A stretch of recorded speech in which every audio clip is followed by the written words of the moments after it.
Hi there, Chris here with another quick tip for you all. In this video, we're going to continue our look at painting the Belisarius Cull model from the new Gathering Storm box set. And as you can see here, we're nearing the end of the model, as we've already covered all the metal, the cloth, the flesh, and now we're going to work on finishing off some details such as the cuff and design on his hood.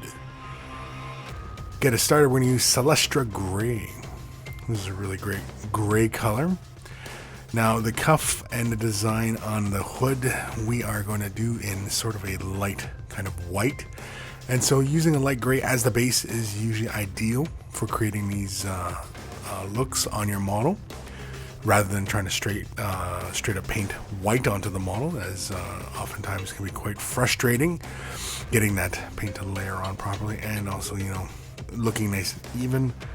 And oftentimes shading white is often a lot of trouble for a lot of people, and so using a light gray as your base color is really the ideal way to go. So here we're mainly concerning ourselves with just the cuffs at the moment, and we're going to use some Dawn Stone. This is going to be a quick little shade, and I've thinned it out quite a bit with some medium, and I'm painting inside the inside sleeve to give the impression of shadow, and I'm going to slowly build that up with other colors as well. And then of course I'm creating a little bit of shadow on the outside of the sleeve as well.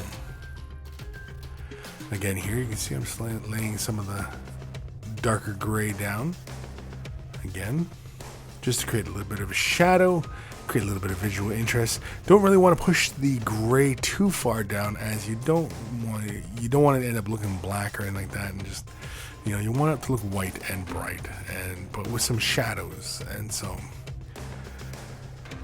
with the Eshin Gray here, we're simply just adding more shadow within the cuff. I do not believe we use any of it outside of the sleeve as well, or in the, into any of the creases or anything like that. As I mentioned, you really don't need to push the color that dark to give the impression of shadows, especially when we're concerning ourselves with having the color appear to be white. And so next is some Abaddon Black, just a tiny little bit here. And again, this is just going to be pretty much a little outline just below the arms and surrounding details, just kind of, you know, following along.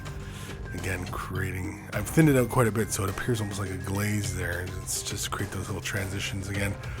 But I pretty much hit from the bottom of the sleeve all the way up to the arm detail, again, to create that illusion of some shadow and get some depth, and again, make it look just visually interesting. Untitled Gray is next, and this is going to be for the highlight on the sleeve.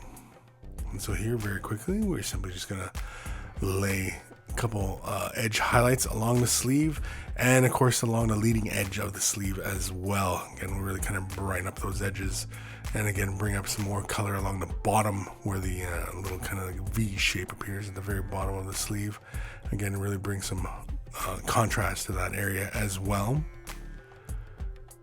Again, you can see simply just getting those high points and then following along down the length of the sleeve, basically following the high points. Again, you can pretty much do it any which way you like, especially as long as you didn't go too far down in the spectrum as far as like what your shadow colors look like.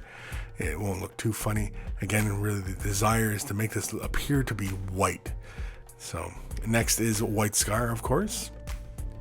And with the White Scar, we're simply just going to put a little edge highlight on the very top, and also maybe along the forward leading edge of the sleeve as well. Again, bring some more definition to that and create some more separation from the metallics of the model as well. As you can see there, again, simply just, we're not going very far with those highlights. And again, even with just a minimum amount of white, you could see that it gives the impression of those sleeves being white. Next is Untitled Gray with some Lamaine medium, and we're going to thin this out, and we're going to switch to our fine detail brush here, our artificer brush.